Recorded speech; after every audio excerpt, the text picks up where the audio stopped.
নবী বলে, উম্মত, দুনিয়ার জমিনের মধ্যে কোনো সন্তান যদি কোনো নেক কাজ করে, ওই সন্তানের নেক কাজের কারণে আল্লাহ তাআলা তার মা বাপকে নেক কাজের প্রতিদান প্রদান করে। যদি মা বাবা দুনিয়াতে বেঁচে থাকে, আল্লাহ তাআলা তার মা বাপকে নেক হায়াত দান করে। আর যদি কোনো সন্তান এমন কোনো নেক কাজ করে, ওই সন্তানের মা বাবা কবরে থাকে, আমার আল্লাহ তাআলা ওই সন্তানের মা বাপকে কবরে নেক প্রতিদান প্রদান করে। আর কোন সন্তান যদি বদ কাজ করে, ওই সন্তানের বদ কাজের কারণে সন্তানের মা বাবাকে বদ প্রতিদান দেওয়া হয়। আপনারা যারা এখানে বসে গেছেন, আপনাদের হয়তো অনেকের মা নাই, আপনাদের হয়তো অনেকের বাবা নাই।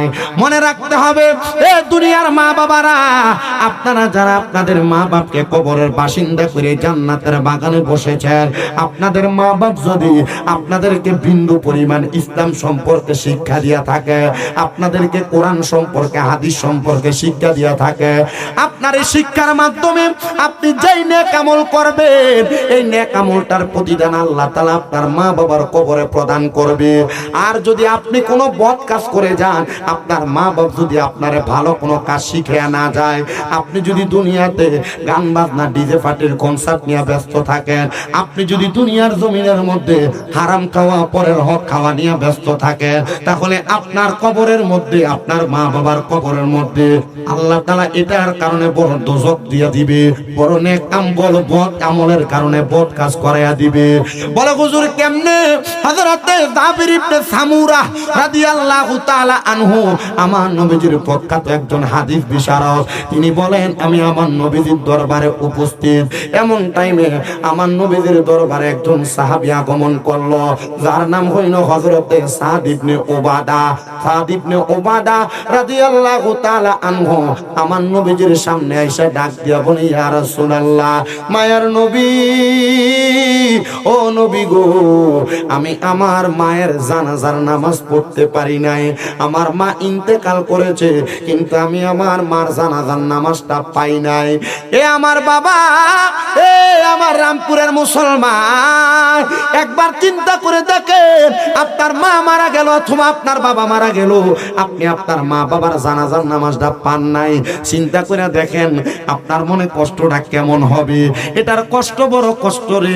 মা বাপ মারা গেলে সন্তান জানাজা না পাইলে, ওই সন্তান যদি মা বাবার মরা মুখটা না দেখে, তাহলে ওই সন্তানের মতো হতভাগা তো আর কেউ নাই। হযরতে সাদ ইবনে উবাদা রাদিয়াল্লাহু তাআলা আনহু আমার নবীজির কাছে এসে বলেন, ইয়া রাসূলুল্লাহ, ইয়া হাবিবাল্লাহ, আমি আমার মার জানাজার নামাজ পাই নাই, মানে আমি আমার মায়ের ইন্তেকালের শেষ সময় আমি আমার মারে দেখি নাই। নবী গো, আপনি বলেন না আমি আমার মার জন্য কিছু করতে পারবো নাকি? আমার নবী কয়, সাদ ইবনে উবাদা, তুমি যদি চাও তোমার মায়ের জন্য আল্লাহর রাস্তায় সদকা করতে পারো।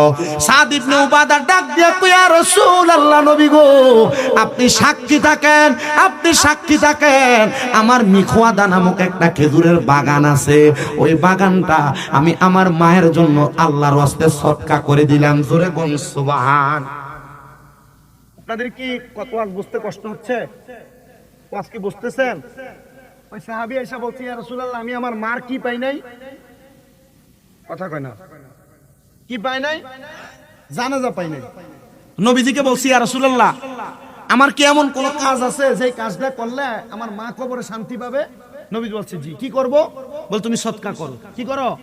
সদকা করো। সাদ ইবনে উবাদা বলি, ইয়া রাসূলুল্লাহ, আপনি সাক্ষী থাকেন, আমি আপনাকে সাক্ষী রেখে আমার মিখওয়াদা নামক একটা খেজুরের বাগান আছে, এই বাগানটা আমি সদকা করে দিলাম। সুবহানাল্লাহ, জোরে কোন না।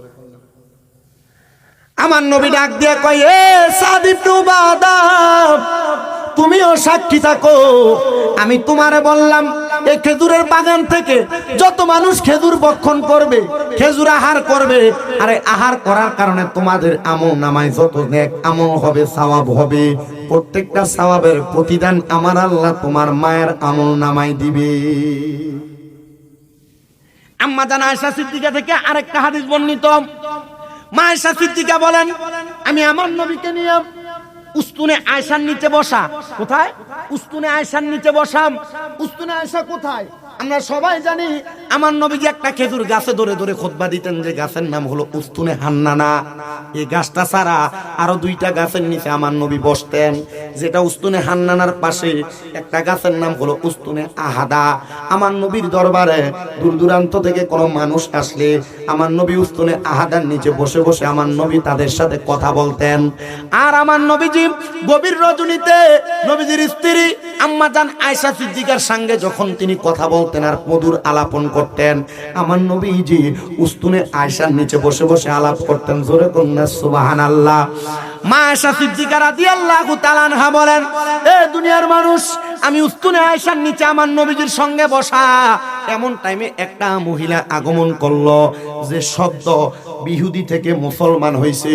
শব্দ ইহুদি থেকে মুসলমান হওয়া ওই মহিলাটা আমার নবীর কাছে এসে বলে, ইয়া রাসূলুল্লাহ, নবীজি, ও মায়ের নবী, আপনার কাছে আমার একটা কথা। আমার নবী বলে, ও মহিলা, তুমি বলো, তুমি কি বলবা? ডাক দিয়া কই, ইয়া রাসূলুল্লাহ, আমার আম্মা জান ইন্তেকাল করেছেন, মাত্র 4 দিন হয়। নবী গো, আমার মা ইন্তেকাল করার সময় তার জবানটা বোবার মতো হয়ে গেছে। অনেক মানুষ মারা যায়, দেখবেন মারা যাওয়ার সময় জবান বন্ধ হয়ে যায়, যায় না? ওই মহিলা ডাক দিয়া কই, হাবিব, মেলা মেরে ফালাই দিবো বেটা।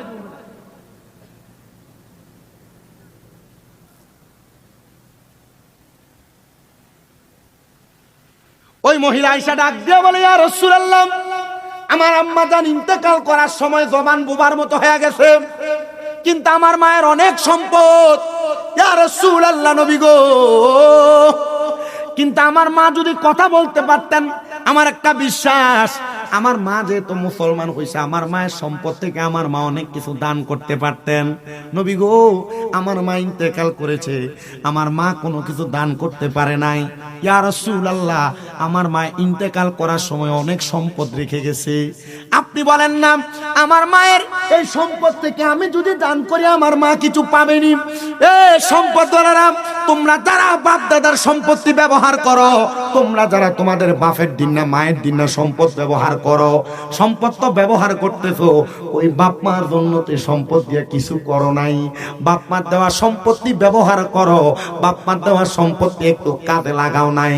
আমি আপনারা সহ এই সোশ্যাল মিডিয়ার মাধ্যমে যে প্রবাসীরা দেখতেছে, যে বিদেশিরা দেখতেছে, দেশ বিদেশের প্রান্তের যত মানুষ দেখে, আমি সবার কাছে বলবো, এ দুনিয়ার জনগণ, তোমাদের মা বাবা ইন্তেকাল করে গেছে, তোমরা মনে কইরো না তোমাদের মা বাবার প্রতি তোমাদের দায়িত্ব শেষ হয়ে গেছে। মা বাবার যে সম্পদ তোমরা ব্যবহার করো, এটার কারণে আল্লাহর কাছে জবাব দেওয়া লাগবে। আল্লাহর নবীর কাছে বনু সালামা গোত্রের একজন লোক আইসা প্রশ্ন করি, ইয়া রাসূলুল্লাহ, ইয়া হাবিবাল্লাহ, নবী গো, আপনার কাছে জানতে চাই, আমার মা বাবা মরে গেছে, হাল বাকিয়া মিন বিররি আবওয়াইয়া শাইউন আবাররুহুমা বিহি বাদা মাউতিহিমা। ইয়া রাসূলুল্লাহ, আমাদের মা বাবার ইন্তেকালের পরে আমাদের আর কোনো দায়িত্ব আছে নাকি? এ বাবা, মনে রাখতে হবে, মা বাপ শুধু বেঁচে থাকলে, পাও টিপা দিলে, ওষুধ খাওয়াইলে, খেদমত করলে, গোসল করলে, গোসল করাইলে, খানা খাওয়াইলে, জায়গা দিলে শুধু খেদমত হয় না। মা বাপ মারা যাওয়ার পরে আপনার কিছু দায়িত্ব আছে, ওই দায়িত্ব আপনাকে পালন করা লাগবে, তাহলে আপনি আপনার মা বাবার বাধ্যগত সন্তান। ওই লোক বলে, ইয়া রাসূলুল্লাহ, আপনি বলেন, হাল বাকিয়া মিন বিররি আবওয়াইয়া শাইউন আবাররুহুমা বিহি বাদা মাউতিহিমা, আমাদের মা বাবা ইন্তেকালের পরে আমার কোনো দায়িত্ব আছে কিনা?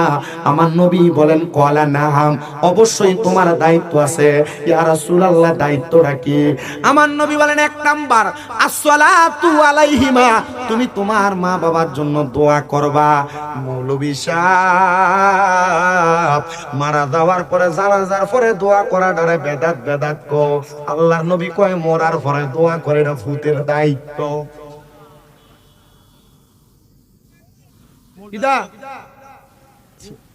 মৌলভী সব ফতুয়া দিচ্ছে বেদাত, আর আল্লাহর নবী কি কয়? এটা সন্তানের কি দোয়া করা দায়িত্ব।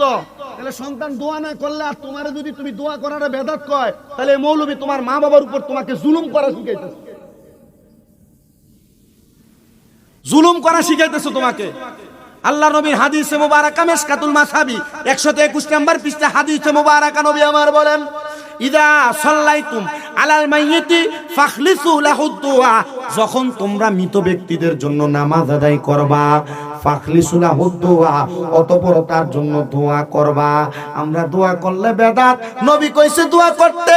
এ মৌলভী সাহেব, আপনি যে আমাদেরকে বেদাতি বলেন, আপনি আমারে বলেন না দোয়া কইরো না, নবী কোথায় বলছে? লাশ লিয়ে দূর মারে, বেদাত বেদাত কে চিল্লা আছে না? এমন বিরোধিতা করবেন, মারামারি করবেন, কাটাকাটি করবেন, লাশের খাটটা তেমনি মুসা দিয়ে ধরবেন। আমার মা আমি দোয়া করবো, তুই ফতোয়া দেওয়ার কেডা? আমার বাপ আমি দোয়া করবো, তুই ফতোয়া দেওয়ার কে? মুসলমান জাতিদেরকে দোয়া, মিলাদ, কিয়াম এগুলা বেদাত বলে বলে মুসলিম জাতিকে গুমরাহ করতেছে। এরা বাতিল, এরা মুনাফিক, এরা বেঈমান, কুরআন সুন্নাহর চোর কথা বলেন না।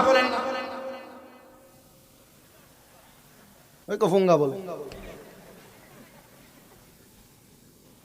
গতকালকে দেখলাম আমাদের সুন্নি একজন আলেম মাওলানা রায়হান জালালী, সে কিয়াম করতেছে, তার সামনে থেকে মাইক টান দিয়া নেয়। আমি চিন্তা করছি ফকিন্নির ফুলা আমার সামনে থেকে মাইকটা ধরতে সাফা দাঁতরা ফালাই দিত। আমার কথা হলো, তোমার ভালো লাগলে কিয়াম করবা। আমরা কি কিয়ামরে ফরজ বলি? আমরা কি কিয়ামরে ওয়াজিব বলি? আমরা কিয়ামরে সুন্নত বলি? আমরা মুস্তাহসান মুস্তাহাব ইবাদত মনে করি। আমরা নবীরে দাঁড়িয়ে সালাম দিয়ে আমাদের কাছে শান্তি লাগে, ভালো লাগে না বসে থাকেন। আমার ভালো লাগে, আমি নবীরে সালাম দিব, তোর বাপের কি? আব্বা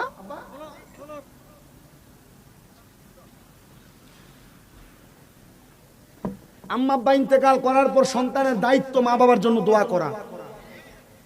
আপনাদের দোয়ায় আমার 6টা মাদ্রাসা কুমিল্লায়। কয়টা? আসতে কয় কয়টা? তোমরা সুন্নিরা তো মৌলভী সাহেবরা তোমরা থেকে বান্ডেলে বান্ডেল টেহা লেওয়া যায়, আর আমরা টেহা দিতে হিসাব করো। আমার টেহা দিও, আমি টেহা দিয়ে মাদ্রাসা বানাবো। কথা কয় না কেন? সুন্নি মাদ্রাসার অভাব বিদায় সুন্নি বহু মাজার ভাঙ্গে লইছে 5 আগস্টের পরে। ভাঙে নাই মাজারগুলা? আপনি পারেন না কিছু করতে, কেন জানেন? কারণ মাজারের খাদেমরা মুড়িদান্ডার ফকেটের টেহাডি নিয়ে নিয়ে তার ফকেটটা ভারী করছে, দামি দামি খানা খাইছে, 12 বিল্ডিং বানাইছে, আর মাজার টিরে ভাঙছে। কথা কন না কেন? এই মিয়া, ওই মাজারের টাকা দিবেন যে মাজারের সাথে মাদ্রাসার এতিমখানা আছে। যে মাজারের সাথে কোনো মাদ্রাসা এতিমখানা নাই, মাজারে কোনো টেহা নাই। কথা কন না কেন? মাজারের খাদেমরা যদি টেহা খাইয়া যদি গলা মোটা না করতো, পকেট পারি না করতো, একটা মাজারের লোকে যদি বড় একটা মাদ্রাসা করতো, মাদ্রাসায় যদি 200 ফোলা ভাঙ থাকতো, লাড়ি লয়ে যদি যে ফকিন্নির ফোলারা মাজার ভাঙতে গেছে এটা দর্শনি দিলে তাদের কোনো খবর থাকতো না। কথা বলেন না ঠিক না?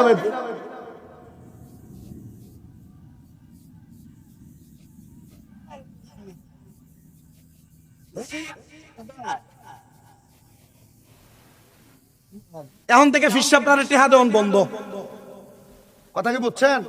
ফিসাবরারে টেহা দেওয়ান চিন্তা করতেছে, হুজুর ফিসাবরা লয় কালেকশনটা তো আমরা ফিটটা দেবো গা। হ্যাঁ ফিটটা দেবো গা। বহুত ফিসাব আছে, মুরিদ যেটা হাতে আদিয়া লয়ে মুসাফা করে এটা বালা মুরিদ। যে মুরিদ দরবারে গরু লয়ে যায় এটাই বালা মুরিদ। কথা কয় না কেন? ঠিক না বেঠে? ফিসাবের হাদিয়া দিবেন এখন থেকে। ওই ফিসাবের যে ফিসাব কইছে আমার একটা মাদ্রাসা আছে, হাদিয়া দিলে কামে লাগবো। যে ফিসাবের মাদ্রাসা নাই, ওই ফিসাবের কোনো হাদিয়া নাই, গরু নাই, ছাগল নাই, চাউল নাই, কিচ্ছু দেওয়া যাবে